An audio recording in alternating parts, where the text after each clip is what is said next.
saya pernah sampai dikodok semua. Satu hari itu saya kodok semua sholatnya. Karena saya sering kalau sama ibu sama ayah keluar itu saya nggak pakai jilbab, saya malu gitu. Ya Allah, di luar saya pakai gamis, tapi kalau sama ayah sama ibu saya nggak pakai, nggak berubah gitu loh.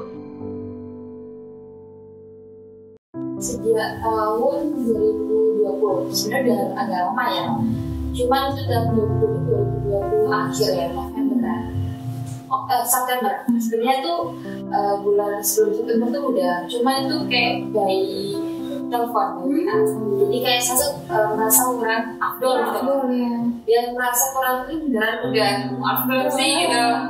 Akhirnya waktu itu waktu mau masuk kuliah, tepatnya itu saya cari itu tes UKM yang dimana tuh melalui kayak apa namanya kemuslimahan gitu. UKKI ya, kalau di kampus aja namanya UKKI. Apa namanya di situ saya cari ketuanya pengasuhnya siapa, buat saya mau nih bisa ngebantuin gitu, karena kan saya nggak tahu kayak harus gimana gitu ya Mbak. Akhirnya saya dituntut buat ke masjid Agung, siapa ya yang besar itu ya. Situ saya didampingi sama teman dari KMI itu. Saya cuma tinggal tunggu aja duduk manis sih yang ngurus mereka gitu. Jadi saya benar-benar ya itu apa namanya sangat apa ya kesan untuk saya, ada perannya sangat besar buat saya gitu. Setiap peran saya pada waktu itu tuh mereka yang ramah. Bahkan sampai sekarang pun saya masih sangat berhubungan baik dengan mereka semua. Saya kan dari kecil itu diasuh oleh ibu angkatnya, karena ibu sama ayah kandung saya sendiri itu bekerja, sehingga saya dididik sama tetangga kayak kenalan gitu. Yang kebetulan mereka tuh gak punya anak perempuan, jadinya saya dididik di situ sejak saya umur 3 bulan. Kebetulan bapak saya itu habis, Masya Allah ya.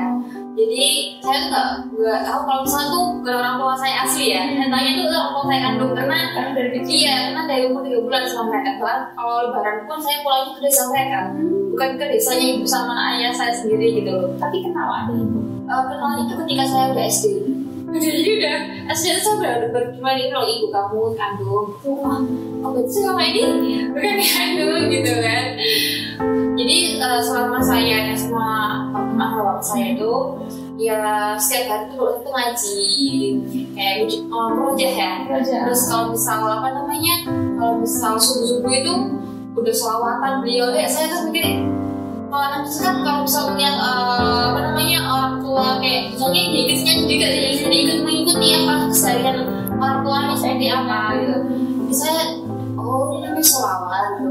Kalau misal sholat ya saya juga ikut sholat dari belakang. Sebenarnya nggak boleh ya, maksudnya kan sholatnya kan ada adabnya. Cuman untuk saya itu pakai sarung tuh sarung kayak shawl. Terus saya buat kerudung gitu, saya ikut sholat dari belakang gitu. Sampai akhirnya waktu masuk SD itu saya tahu kalau itu kan orang tua saya angkat dan aslinya tuh saya tuh Nasrani. SMP kan udah ikut Nasrani ya. Nah di SMP ini tuh saya merasa itu kan pengen ikut masalah aku. Saya bilang sama bapak saya, Pak, aku pengen deh sholat, aku terus sama bapak saya bilang gini, jangan dulu karena umurnya masih di bawah 17 tahun. Nanti kalau udah punya KTP bisa memilih ya punya kamu sendiri, itu udah bebas mau ikut orang tua atau punya diri sendiri. Kalau masih di bawah umur itu masih ikut orang tua itu ya mengikuti aja gitu. Oh ya wes. Akhirnya saya ikut orang tua saya. Yaudah kayak saya mengikuti alur mereka ya. Di situ saya itu kalau bisa dibilang itu kalau dalam muslim itu mungkin sama KTP ya. Nah di situ saya buat beribadah pun tumbuh di apa ya, tumbuh di obrak-abrik bukan dari hati. Nasrani KTP. Ya. Pun kalau misal mau ke gereja itu saya kayak males banget. Sampai akhirnya saya SMA, saya lulus itu tiba-tiba ibu saya sakit. Itu kandung. Iya, kandung. Ketika saya tuh lagi giat-giatnya mau kuliah, mau cari, pokoknya menuntut menyusun karir lah. Kedepannya habis lulus SMA mau daftar ini gitu kan. Tiba-tiba dia tuh sakit, stroke, darah di otak, pecah pembuluh darah. sebanyak 30 mili. Dimana itu pada waktu itu saya udah masuk kuliah semester 1. Di situ ibu saya sakit stroke, jadi bangun-bangun tuh gak ingat saya, gak ingat ayah, gak ingat semuanya. Yang diingat cuma dirinya sendiri. Dan itu orangnya kayak apa ya, kalau orang sakit itu ngamuk, ya marah-marah terus gitu kan, gak bisa mengontrol emosinya karena kamu siapa, kita gak kenal gitu kan. Akhirnya setelah masa koma itu baru 2 mingguan itu ingatan ibu saya udah mulai membaik gitu kan. Di situ saya benar-benar apa ya, saya sampai berhenti kuliah karena kan saya anak terakhir ya mbak ya, jadinya kakak-kakak itu udah fokus ke karirnya masing-masing ya, sedangkan saya yang terakhir ini ya gimana, kan kakak saya udah dinas, yang pertama dinas, yang kedua sudah berumah tangga, jadinya tinggal saya sendiri, jadinya ya saya harus mengalah Cara kerja bukan sama ibu ya. ya. Akhirnya saya yang merawat ibu, jadi saya berhenti kuliah, cuti sih depannya, cuti merawat ibu buat pengobatan, ya mulai mandiin dan segala macam ya, terus nemenin ibu kayak berobat alternatif ke berbagai daerah, dari Bali, semuanya itu udah dicoba sama ibu ya. Itu saya ingat banget karena di saat semua teman-teman saya kuliah ya cari ini, aku harus kemana ya, gini-gini kemana ya gitu kan, tapi aku harus stuck di sini gitu kan. Di saat semua teman-teman pada fokus buat cari kerja, kuliah, cari pengalaman, tapi aku masih di sini aja gitu loh. Dan itu pun selama itu nggak pernah buat berdoa ataupun beribadah, bisa dibilang kayak ateis gitu. Karena sejak ibu saya sakit itu saya ya dan sama saya ya gitu. Karena itu lagi di titik saya paling semangatnya untuk karir, untuk masa depan, tiba-tiba dikasih ide seperti ini gitu kan. Itu sangat berat karena setiap hari harus mandiin ibu. Iya kan, bener down banget ya. Lihat teman-teman udah lulus kuliah masih kayak gini aja. Saya udah lulus kuliah. Kan ada teman-teman yang asal apa namanya kayak kuliah cepat gitu. Nah itu kan saya berhentinya 2 tahun setengah. Saya berhenti kuliahnya tuh 2 tahun setengah sampai di GO. Akhirnya tahun 2020 itu daftar lagi gitu. Jadi tahun 2018 kuliah, tahun 2019 berhenti, tahun 2020 mulai lagi ya. Jadi berhentinya ya 2 tahunan deh. Karena tahun 2018 akhir itu udah masuk kuliah gitu. Di situ saya nggak ada tujuan sama sekali gitu. Sampai akhirnya saya itu nggak tahu ya kayak nazar, hidup kok begini terus ya, kayak nggak ada arah, nggak ada tujuan, terus kayak nggak pernah berdoa dan selalu kayak nafsu kayak gini sama saya gitu kan. Sampai kayak saya itu nazar, pokoknya aku tuh mau pengen kembali ke arahnya, cuman kalau tunjukkan kemana arahnya. Sampai akhirnya saya tuh dikasih mimpi, tiba-tiba tuh mimpi ngaji gitu. Saya mimpi ngaji kayak orang, kayak anak-anak yang habis pulang dari TPA gitu. Nah tapi dari masjid sambil bawa Al-Quran, tapi itu teman-teman saya itu wajah itu nggak kelihatan karena dari belakang sambil kayak lari-lari gitu. Dan saya banyak itu cowok-cowok semua gitu kayak lari bareng-bareng gitu loh. Iya, tiba-tiba panjang-panjang terus bawa Quran sambil kayak habis ngaji gitu dari masjid. Terus pas aku bangun, aduh, aku gak pernah kayak gitu kan. Itu tujuannya apa ya? Mungkin ya karena sebelumnya saya juga ada ketertarikan. Dan sebelumnya juga tuh ternyata saya belum cerita ya, kalau kakak saya yang pertama itu yang dinas luar kota itu mualaf juga. Jadi sebelum saya mualaf, dia yang lebih mualaf, tapi dia tuh mualafnya karena mengikuti pasangannya, bukan karena kemauan yang bagus. Tapi setiap hari selama saya ngedon itu selalu berikan saya apa ya, kayak kata-kata motivasi, kata-kata yang kayak berenang lah istilahnya. Saya merasa kok mbak saya ini kok kata-kata aduh gitu, tak senang. Itu katanya tentang kayak religius kayak Allah tuh gak bakal bener kamu gini gitu. Padahal saat itu saya masih belum mualaf. Tapi kakak saya tuh udah memberikan nasihat-nasihat yang baik gitu. Saya cari-cari di YouTube tuh ketemu sama Ustadz Zakir Naik gitu. Nah itu kalau lihat YouTube-nya beliau tuh kayak semua tuh dikupas sedetail mungkin gitu.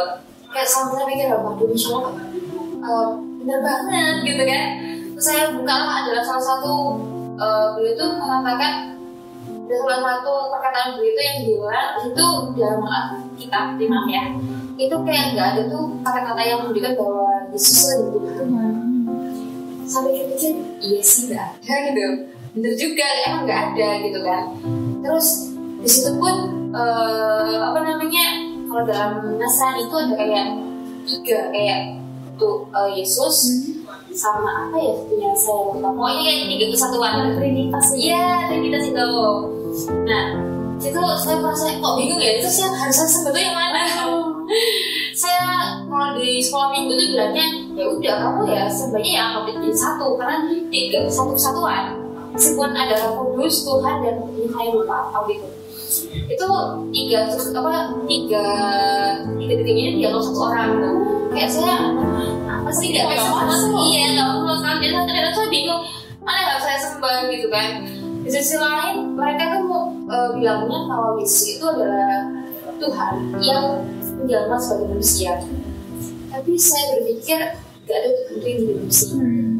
Tuhan itu Tuhan dan menurut saya lebih make sense kalau emang nggak terlihat tapi benar-benar rasakan dia. Dari situ saya benar-benar cari-cari terus akhirnya saya bisa telepon ke teman saya yang udah hijrah. Terus sudah kuliah ya Mbak ya? Sudah masuk kuliah? Itu belum masuk kuliah karena saya masih mencari sampai akhirnya sama teman saya itu yang udah hijrah saya dikasih masukan banyak ya dan akhirnya saya yakin gitu oke, kesini. Selain karena ini saya juga udah nazar sama saya sendiri dan dikasih mimpi. Oke lah, akhirnya saya dibantu buat syahadat sama teman saya yang dari hijrah itu sama teman-temannya itu kayak apa ya influencer di Instagram. Jadi dibantu syahadat dengan ada saksi kira cuma tuh by BA ya jadi nggak nah dapat kiriman baju kayak gamis semuanya tuh dari teman-teman yang influencer itu jadi kayak dipajang selamat ya buat Mbak Kalisa sebenarnya setelah mualafnya tanggal ini terus bagi yang mau untuk buat kayak menyalurkan terbagi ya gitu bisa biar tidak dari ya bisa langsung hubungin ke nomor ini itu namanya langsung chat Sri cemlu masuk di HP ya Allah ini apa kan saya kan masih baru ya jadi kan udah kasih produk yang panjang-panjang kayak ini kan saya belum bisa pakai gitu kan karena saya masih belajar tapi habis dari situ saya simpen saya masuk kuliah saya masih kurang pro kalau misalnya enggak secara offline langsung ya.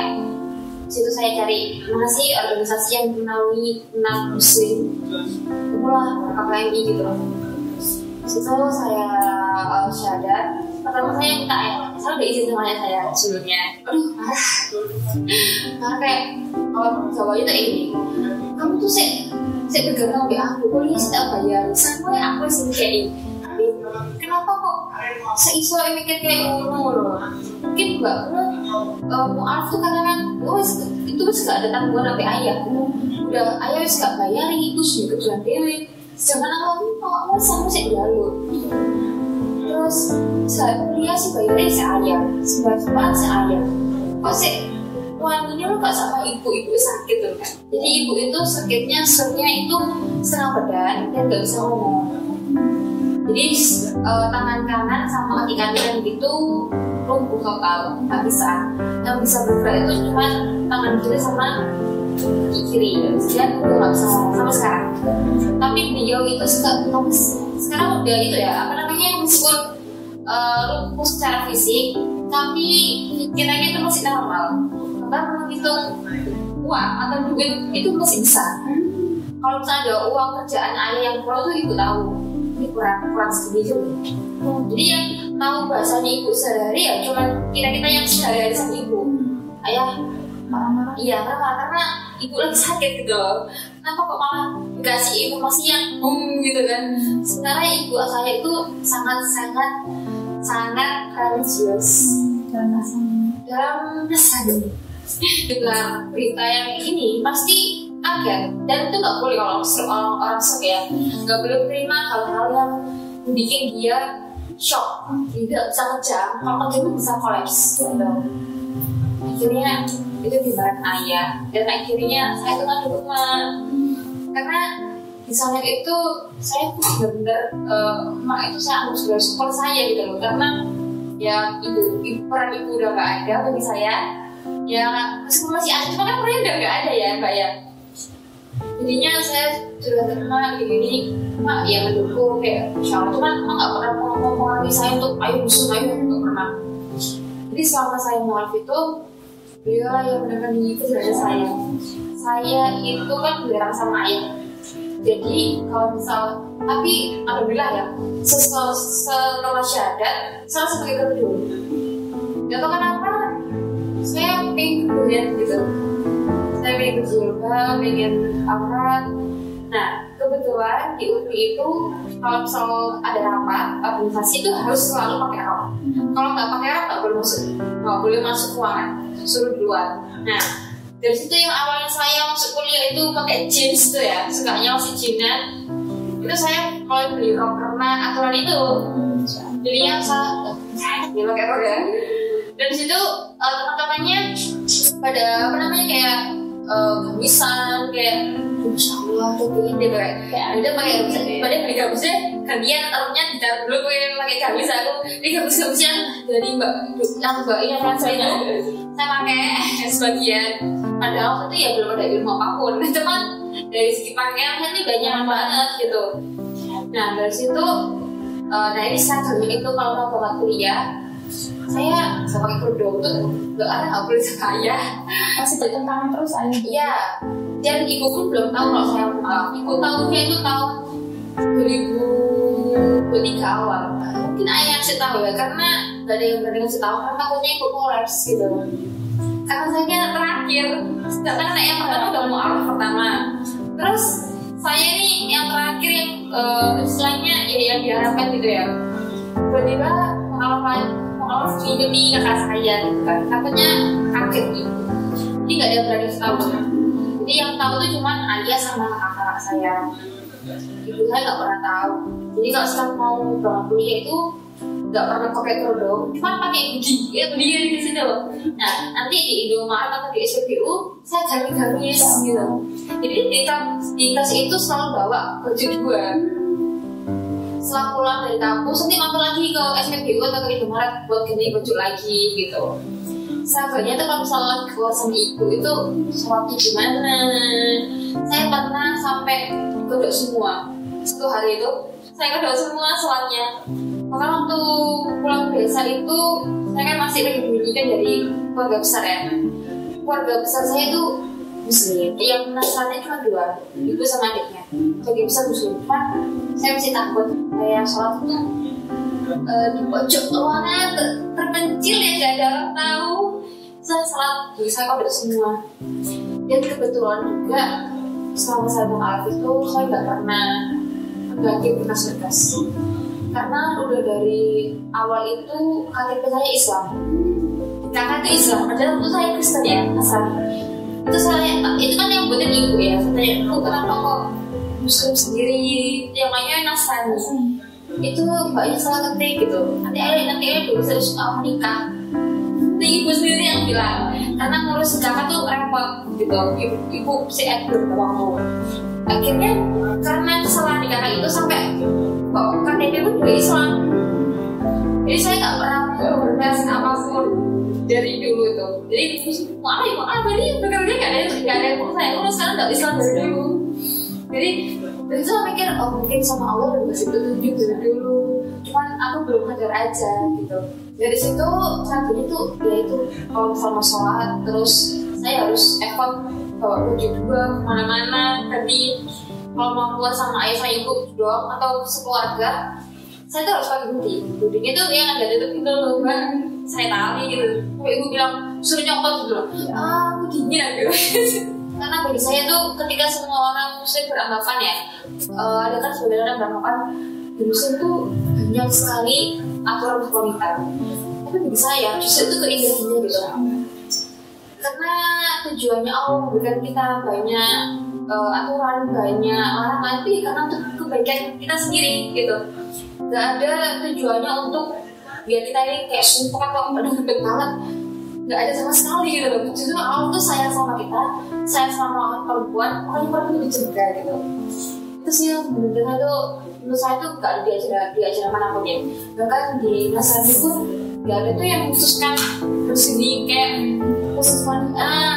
Karena bagi saya tuh sebuah bentuk rasa kasih sayangnya Allah buat para perempuan gitu. Makanya dikasihlah banyak larangan, banyak aturan, banyak nasihat untuk perempuan.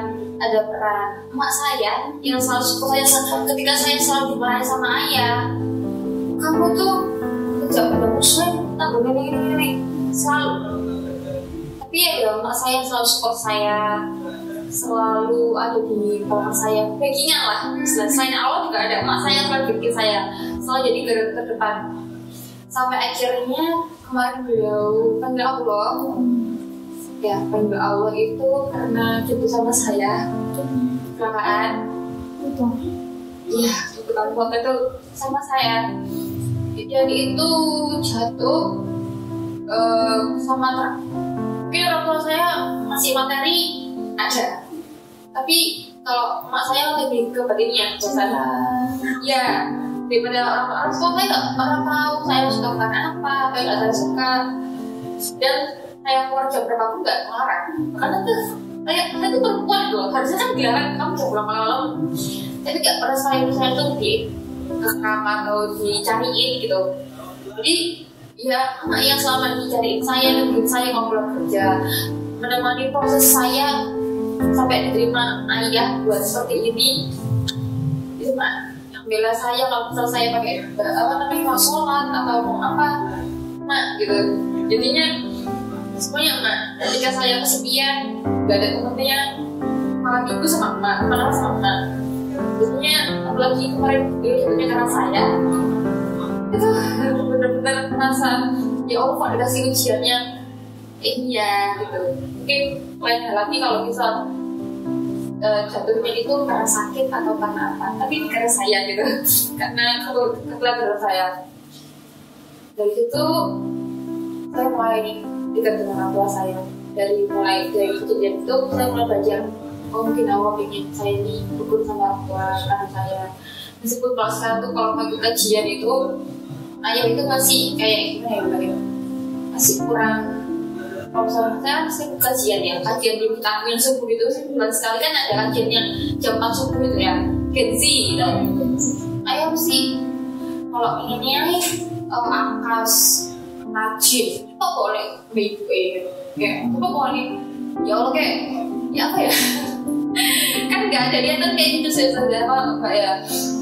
Jadinya sejak itu saya nggak pernah bilang jujur kalau saya ini mau ke kajian, bahkan kesini pun saya bilangnya mau kencan. Itu kamu dibolehkan? Iya. Jadi ketika orang tua saya ini tahu oh saya ini punya cowok atau teman saya tuh seneng gitu.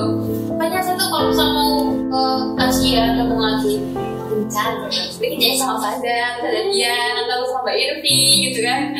Saya tuh mungkin dari bagusnya emang terlihat seperti ini, tapi dalamnya itu nggak ada kamarnya. Saya belum bisa ngaji, saya itu masih struggle ngaji. Dari dulu saya itu masih mau belajar ngaji itu ada aja kendalanya. Kayak saya udah belajar ngaji sama teman saya, tapi tiba-tiba teman saya sibuk karena kan guru pondok ya. Terus tak ajar lagi sama teman saya kuliah, tiba-tiba pindah ke Kalimantan. Terus kemarin sama ustazah dia ternyata jadwal ngajinya bertabrakan sama kerja, jadinya nggak ngaji lagi. Terus kemarin kasih tawaran sama temennya Mbak Ima di BF juga buat ngaji pagi. Akhirnya saya bisa ikut, cuman ya itu tadi karena pagi itu struggle ya, masih ibu cuci kalau pagi, jadinya waktu buat ngaji itu sedikit, karena jam 12 sudah kerja, dan jarak rumah ke tempat ngaji itu jauh, dan jarak ngaji ke tempat kerja 2 kali lipat jauh. Ya Allah. Jadinya kayak dari puncak ke puncak gitu, dari Surabaya Barat ke ITS. Ya, memang itu sangat peran penting bagi saya gitu. Sampai akhirnya bisa diterima ayah itu pun juga boleh diterima karena pastinya mak kayak ngasih nasihat sama ayah saya kayak bisa besar terima kasih dipermasalahkan.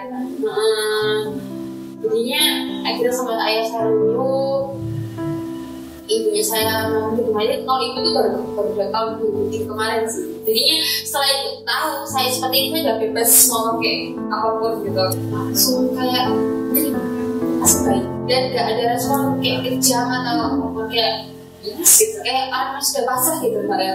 Saya pun aja kaget lihat responnya malah positif ya, nggak marah, nggak kejam, nggak shock. Jadinya saya langsung pakai saya waktu itu pakai hoodie ya, itu dalam diri pakai gamis. Terus saya buka udah saya responnya sudah ini kan biasa kayak saling kayak aku memberanikan diri sih mbak ya, karena udah tahun 2023 udah lama, kenapa ibu saya masih belum bisa terima gitu loh. Saya ini waktu itu memberikan diri buat meskipun sedikit gitu, saya buka diri saya dan langsung jadi ya Masya Allah, ya Allah, makasih loh kan berisik lancar gitu. Saya udah bisa pakai jilbab apa namanya secara bebas, saya nggak perlu sembunyi-sembunyi karena saya sering kalau sama ibu sama ayah itu saya nggak pakai jilbab, saya malu gitu. Ya Allah, dulu kok saya nggak pakai gamis, tapi kalau sama ayah sama ibu saya nggak pakai kerudung gitu loh. Maaf gitu, ya Allah nggak bisa hubungan sampai akhirnya karena kan kalau udah terbiasa pakai kerudung udah malu ya mbak ya, buat membuka itu udah sangat malu gitu. Dan tahu ya rencana lain saya akhirnya itu saya sudah terima, ayah saya sudah bersedia meskipun masih ada sedikit kayak rasa apa ya juteknya kalau misalnya saya mau sindiran. Iya, dari itu ayah itu kalau misalnya saya keluar bertiga memang nggak sholat di masjid. Oke, Insya Allah ya Allah nggak perlu aku minta udah tapi sekarang kalau mau puasa sendirian rasa sendiri gitu loh, karena selama ini perjalanan saya itu mak juga yang menemani gitu, jadi masih bawa masalah sendiri sih. Terus saya bersyukur bisa ketemu sama dia juga, hubungan yang baik dan nambah booster iman gitu. Tapi lingkungan kampus itu sangat berpengaruh mbak. Ketika banyak orang apa teman-teman yang nggak sholat, jangan sampai Allah kayak gitu ya Allah. Ketika banyak teman-teman kayak nggak jilbab itu kan kayak yang terbawa arus gitu ya. Iya bawa arus sampai ya gimana ya, perempuan merokok itu emang nggak ada yang larang ya, cuma kan itu kan sebuah adab soal perempuan gitu. Perempuan kan nggak harus seperti itu gitu kan. Tapi di kampus saya itu teman-teman tuh banyak yang merokok perempuan itu. Jadi ya Allah jangan sampai itu, butuh teman yang benar bisa menjaga saya selalu bisa sekomah gitu. Itu yang berbeda gitu. Saya ditawarin kerja di sini, saya bersyukur bisa ketemu teman-teman di sini, terus ketemu ustazah yang nawar saya kerja sampai saya bisa tinggalkan kemudian ya kayak lebih milih di sini karena di sini saya bisa sampai belajar ngaji. Saya nggak terkendala, nggak perlu buru-buru pagi-pagi masa udah mau ngaji jauh-jauh. Kalau mau ngaji ya tinggal pulang kerja, mau ngaji silakan gitu. Dari situ saya mendingan sama ibu sama ayah di beberapa kerjaan itu suruh beli sengaja karena dekat di rumah. Terus nanti saya nggak bilang ya kalau misal di sini tuh apa namanya kayak tentang lebih mau ngaji itu saya nggak bilang, kan sudah cuma di dalam pekerjaan dari guru ngaji gitu. Kan nggak bilang kalau pekerjaan itu kayak sebuah yayasan gitu enggak, tapi bilang kalau nanti masukannya segini, kalau liburnya ini terus sama ibu diginiin, oke gitu loh. Pengen besok itu kalau misal di akhir nanti bisa berkumpul lagi sama-sama keluarga, sama-sama cari kesukaannya Allah, sama-sama jalan yang benar gitu. Meskipun adalah mungkin beberapa saudara saya masih belum sholat, setidaknya adalah waktu bisa memberikan hidayah kepada saya gitu, sehingga semuanya bisa ikut sama Allah. Buat ibu sama ayah, saya itu sering bertengkar setiap hari. Dulu tuh gak aku, atau mungkin di hadapan ayah itu saya tuh anaknya yang kurang baik, gak mau merawat ibu. Tapi saya gak pernah terbesit dalam pikiran aku tuh buat menjadi yang sosok demikian. Gak ada anak yang gak sayang sama orang tuanya, dan gak ada anak yang gak pengen merawat orang tuanya. Jadi jangan pernah beranggapan bahwa aku nih gak pernah sayang sama ibu sama ayah. Jujur sayang sekali, cuman kenapa mungkin terlalu banyak miskomunikasi, terlalu banyak perbedaan pendapat, sehingga ya kita saling salah memahami ya. Tapi semoga kalau ibu sama Amelia nanti memang sayang sayang dan pengen sama ibu sama ayah. Jadi jangan beranggapan kalau aku ini gak sayang, durhaka, atau gak mau merawat ibu. Jadi semoga kita semua bisa saling menyayangi. Buat Mak, makasih banyak ya selama 24 tahun ini. Mak selalu sayang sekali sama saya, meskipun saya ini bukan anak kandung, tapi saya gak pernah sedikit pun agak membantu orang lain. Mak itu juga ibu saya gitu. Jadi maaf gara-gara Memel Mak jadi sakit, jatuh sampai pengen Allah. Tapi kalau bisa diputar lagi, waktu itu mungkin gak akan keluar rumah, dan di rumah gak bakal ngajak keluar gitu. Ya mungkin bakal hati-hati, gak bakal terlibat gitu.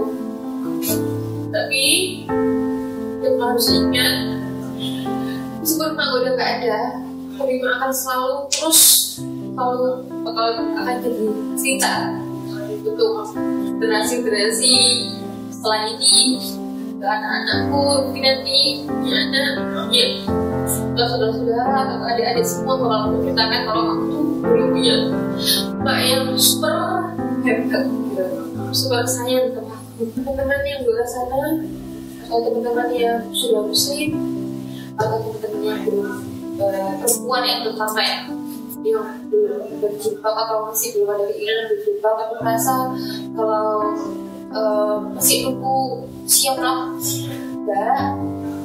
Selagi kita masih kasih akal sama Allah, selagi kita masih seorang muslimah, masih diberi kesempatan untuk bisa berbenah diri. Mulai sekarang coba belajar untuk mulai menutup auratnya, karena gak semua yang Allah kasih kita itu semata-mata untuk menyusahkan kita. Justru itu adalah untuk membuat perempuan kita itu terjaga dari semuanya, dari maksudnya yang ada pandangan orang laki-laki atau orang jenis dari kita pakaian tertutup, itu bahwa rasain, oh ya Allah, ternyata perempuan tuh dari seperti ini ya. Kalau ketika kita udah mulai menutup aurat, jangan nunggu siapa, tapi mulailah dari sekarang, karena kita nggak pernah tahu kapan kita bakal ketemu Allah. Harapan buat saya, semoga saya istiqomah.